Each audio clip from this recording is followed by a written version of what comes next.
तो hey guys, कैसे सब आप लोग। तो चलिए यार, आज हम एक सवाल सॉल्व करते हैं। तो ये सवाल काफ़ी आसान है अगर आप समझते कि इस टाइप के सवाल कैसे सॉल्व करने हैं। तो चलिए शुरू करते हैं। तो लेट्स स्टार्ट द क्वेश्चन। तो सबसे पहले हमें क्या बोला गया है कि एक फिगर दी है जिसमें ABCD और PQRD दो ट्रायंगल्स हैं जिनकी एरिया सेम है, पैरेलल करेस्पॉन्डिंग है, जैसे यानी AB PC और QR एक दूसरे को पैरेलल है। पॉइंट्स ये सब क्या है, मिड पॉइंट्स है अलग अलग सेगमेंट्स के। AB का T है, PC का M है और QR का N है। ठीक है, और हमें ये दिया गया है कि NMT क्या है, कोलिनियर्स है, मतलब कि एक लाइन पे बनने वाले पॉइंट्स है। अगर ये तीनों के तीनों अगर एक लाइन बनाते हैं तो अगर हम ये प्रूव कर दें, क्या अगर हम ये प्रूव कर दें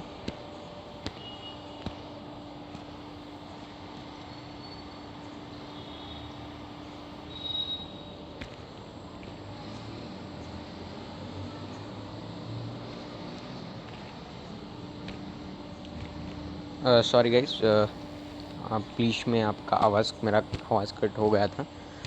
तो अगर हम ये प्रूव कर दें कि जो यहाँ पे TM जो एंगल बना रहा है PC से और MN जो एंगल बना रहा है PC से, वो दोनों एंगल अगर बराबर होंगे तो TMN ये कोलिनियर होंगे। ठीक है, कैसे मैं आपको समझाता हूँ। रुकिए जरा 2 मिनट, सिर्फ मुझे यहाँ पे मेरे टूल्स इस्तेमाल करना पड़ेंगे। तो यहाँ पे ब्रश मैंने ऑन कर दिया है। तो अब देखिए, हम एक पॉइंट लेते हैं और एक ऐसा पॉइंट लेते हैं। ठीक है, लेट्स टेक वन लाइन, और मैं अलग अलग कलर लूँगा। एक लाइन ले ली मैंने और यहाँ पे मैंने पिंक कलर ले लिया है। ठीक है, और अब रेड कलर ले लेता हूँ, ग्रीन ले लेता हूँ, और ये मैंने ले लिया है। ठीक है, अब ओके। सो अगर ये वाला एंगल और ये वाला एंगल इक्वल होंगे तो अल्टीमेटली ये क्या होने वाला है, स्ट्रेट लाइन होने वाली है। ठीक है, ये आर्ग्यूमेंट बहुत ही इजी है, क्योंकि जब ये वाला एंगल और ये वाला एंगल, ठीक है, ये सेम होगा, सॉरी ये नहीं, ये वाला एंगल, तो अल्टीमेटली ये जो पूरा एंगल है ये कितना आएगा, ये थीटा है, और ये कितना आएगा, ये 180 माइनस थीटा आएगा। और जो कि ये भी थीटा है, तो इन दोनों एंगल्स का समेशन 180 हो जाएगा। और 180 एक स्ट्रेट लाइन ही मतलब कोई भी दो एजेस अगर एक स्ट्रेट लाइन बनाते तो ही वो 180 डिग्री एंगल बनाते हैं। तो इस आर्ग्यूमेंट से अगर हम ये प्रूव कर दें कि ये वाला एंगल और ये वाला एंगल इक्वल है, ठीक है, एक पर्टिकुलर कंडीशन में, तो हम ये आराम से प्रूव कर सकते हैं कि NMT जो है क्या है, एक लाइन है। तीनों कोलिनियर पॉइंट से एक ही लाइन पे आते। तो मैंने जो है ये डायग्राम्स थोड़ा सा आपको अलग लग सकता है, बट यहाँ पे मैंने एक सिंपल आर्गूमेंट दी है, यहाँ पे आप देख सकते हैं इस पेज पे। तो सबसे पहले यार ये समझना बहुत ज़रूरी है कि हमें क्या प्रूव करना है, हमें theta is equal to alpha prove करना है। ठीक है, और ये दो अलग अलग ट्रायंगल्स के एंगल्स है, और राइट एंगल ट्रायंगल्स के, फॉर एग्जाम्पल जैसे PCT और PQR, ये जो दोनों ट्रायंगल आपको दिख रहे हैं उनके एंगल है थीटा और अल्फ़ा। और अगर हमने ये प्रूव कर दिया कि थीटा और अल्फ़ा इक्वल है, तो हम ये आराम से प्रूव कर देंगे कि PTR जो है कोलिनियर पॉइंट्स है। और PTR क्या है, T जो है, जो आपको ये लाइन दिख रही है उसका मिड पॉइंट है, AB का मिड पॉइंट P है, और जो ये दूसरी वाली लाइन आपको दिख रही होगी उसका मिड पॉइंट R है। ठीक है, मैंने जो है जब ये सॉल्यूशन बनाया था तो मैंने क्वेश्चंस में जो दिए गए नोटेशंस थे उसका इस्तेमाल नहीं किया है, थोड़े अलग नोटेशंस का इस्तेमाल किया है। फिर भी आप इन नोटेशंस पे ध्यान दीजिए। सॉरी फ्रेंड्स, ये थोड़ा सा प्रॉब्लमेटिक हो रहा है, 2 मिनट। मुझे थोड़ा सा लगता है प्रॉब्लमेटिक बनेगा। ओके, आई गेस यार ये बहुत प्रॉब्लम क्रिएट कर रहा है। ठीक है, ओके। तो अब यहाँ पे आप देख सकते हैं, तो हमें अगर ये प्रूव करना है कि theta is equal to alpha है, तो हम बेसिकली सिमिलैरिटी का इस्तेमाल करेंगे। या फिर ये कहिए कि हम tan theta is equal to tan alpha prove कर देंगे तो theta is equal to alpha हो जाएगा। ठीक है, तो हमें अल्टीमेटली प्रूव क्या करना है, B/D प्रूव करना है। ठीक है, अब मैं यहाँ पे कुछ टर्म्स डिफाइन कर देता हूँ। D क्या है, D इसकी लेंथ है या विड्थ है, जो भी है, मतलब या अगर हम देखें तो ये हम इसे लेंथ मान सकते हैं क्योंकि ये बड़ी है, और C क्या है, इसकी विड्थ है। ठीक है, ये विड्थ है। 2 मिनट, ये तो बहुत थोड़ा बड़ा हो गया, साइज़ थोड़ी छोटी कर देते हो गए। ठीक है, ये साइज़ थोड़ी छोटी कर दी है। अब ग्रेट, ओके। तो ये सी क्या है, विड्थ है, ए लेंथ है और बी इसकी विड्थ है। ठीक है, अब हमें क्या निकालना है, हमें निकालना है tan थीटा। तो tan थीटा ऑब्वियसली क्या होगा, अपोजिट जो क्या है डी है अपॉन एडजेसेंट। तो एडजेसेंट क्या है, पीसी। ठीक है, तो भाई आप पीसी कैसे निकालेंगे हम, तो पीसी क्या होगा, सॉरी सॉरी सॉरी, हाँ बराबर, पीसी होगा एपी माइनस एसी। ठीक है, ये होने वाला है, बहुत बढ़िया। अब हमें एपी पता है क्या होगा, AP will be A plus C by 2। क्यों, क्योंकि भैया ये सी साइड है, ये ए साइड है, और पी इस पूरे साइड की हाफ लेंथ है, मतलब उसको बाइसेक्ट कर रहा है। तो ऑब्वियसली जो ए पी होने वाला है या फिर बी पी होने वाला है वो ए प्लस सी बाई 2 होगा।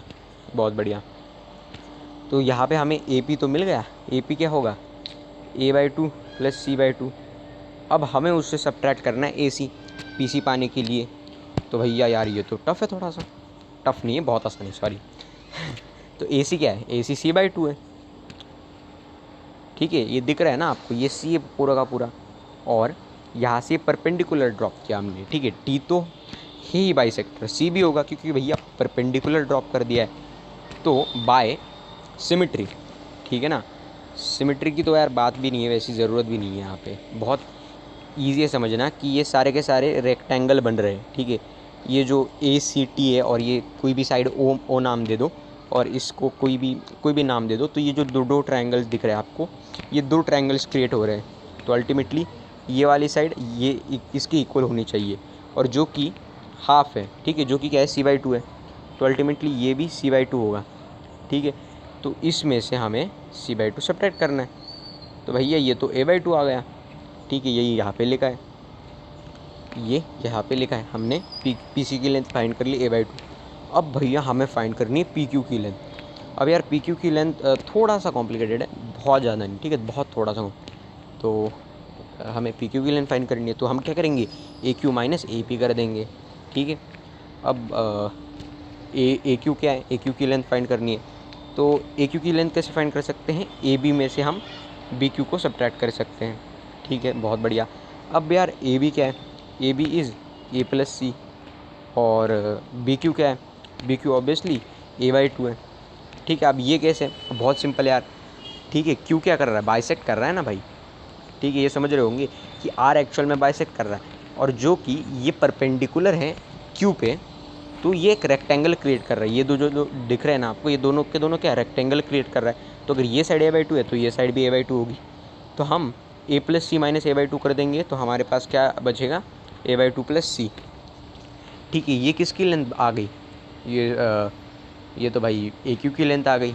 और ए पी की लेंथ कितनी थी, ए पी की लेंथ थी ए बाई 2 प्लस सी बाई 2।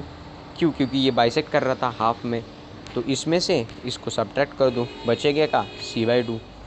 अब हो गया भैया हमारा काम। देखो हमें ये लेंथ मिल गई है।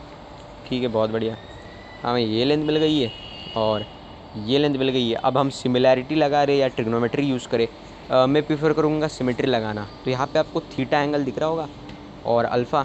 तो भैया अगर हमें theta is equal to alpha करना होगा तो हम सिंपली ये बोल सकते कि ये दोनों के दोनों ट्रायंगल सिमिलर हैं। कौन से, पी सी टी और पी क्यू आर। अगर ये दोनों के दोनों ट्रायंगल सिमिलर है तो हम ये नहीं बोल सकते क्या कि D by B is equal to P C upon P Q. ठीक है, सॉरी, डी अपॉन बी। तो डी की करस्पॉन्डिंग साइड कौन सी है, पी सी, और बी के करस्पॉन्डिंग साइड कौन सी है, ऑब्वियसली पी क्यू।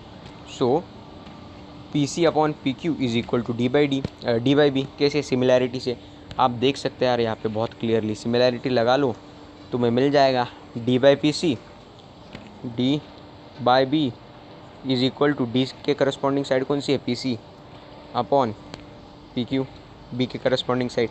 सिमिलैरिटी तो तुम्हें आती होगी, ठीक है, वो तो एक्सेप्ट कर रहा हूँ मैं, एक्सपेक्ट कर रहा हूँ, सॉरी बुरी इंग्लिश के लिए। तो यहाँ पे लगा दो यार सिमिलैरिटी लगाओगे तो ये रिजल्ट आएगा, A by C is equal to B by D. तब क्या होगा, theta is equal to alpha होगा। और जब theta is equal to alpha होगा तो वो तीनों के तीनों पॉइंट्स क्या हो गए, कोलिनियर हो गए, एक ही लाइन पे आ गए, वो एक लाइन बनाएंगे। इसका मतलब क्या है, सॉरी ये बी बाई डी नहीं होगा, डी बाई बी होगा, ठीक है, सॉरी डी बाई बी होगा, वही मतलब रिजल्ट थोड़ा गलत हो रहा था। इसका मतलब क्या, A B is equal to C D, और जो मैंने बोला था कि ए लेंथ है, बी विड्थ है, ये लेंथ है, ये विड्थ है, जो भी मतलब ऑपोजिट भी हो सकता है, वो थोड़ा सा आप देख लीजिएगा सिंक्रोनाइज करके आप ले सकते हैं, ठीक है। On the scale knee diagram तो आप किसी को भी लेंथ और विड्थ ले सकते हैं। तो लेंथ इंटू विड्थ तो एरिया होगा, यानी दोनों का, ये दो ए और बी एक ट्रायंगल के लेंथ और ब्रेड्थ है, और सी और डी एक रेक्टेंगल के लेंथ और ब्रेड्थ है। उन दोनों का मल्टीप्लिकेशन अगर इक्वल है, इसका मतलब क्या, इन दोनों का एरिया सेम है। क्यों? क्योंकि area of the rectangle is length into breadth, और वही तो हमारी कंडीशन था, तो हमने प्रूव कर लिया, ठीक है। तो समरी में ये देता हूँ, हमें क्या करना था प्रूफ, हमें ये प्रूव करना था कि भैया ये कोलिनियर है, और कोलिनियर प्रूव करने के बहुत तरीके होते हैं, ठीक है। मेलानॉस थ्योरम होता है, या फिर हम ये दिखा दें कि T M plus M N is equal to T N, तो भी हम प्रूव कर सकते हैं। वो मेथड मैंने पहले ट्राई किया, ये जो मेथड मैंने आप बताया, ये मेरे को बहुत बाद में क्लिक हुआ, कि वो मेथड बहुत ज़्यादा कॉम्प्लिकेटेड हो रहा था, मेरे से हुआ नहीं सॉल्व। उसके बाद मैंने थोड़ा सा और सोचा, तो मैंने ये देखा कि यार अगर मैं theta is equal to alpha proof कर दूँ तो भी मेरा क्वेश्चन हल हो जाएगा। और ये इजी पड़ रहा था, क्योंकि ये तो चुटकियों में हो गया, ठीक है। ये थोड़ा सा आपको कॉम्प्लिकेटेड लग सकता है, क्योंकि आप खुद से अगर जब करेंगे तो आपको बहुत ईजी फील होगा, ठीक है। तो friends, thank you for watching, like share and subscribe, thank you.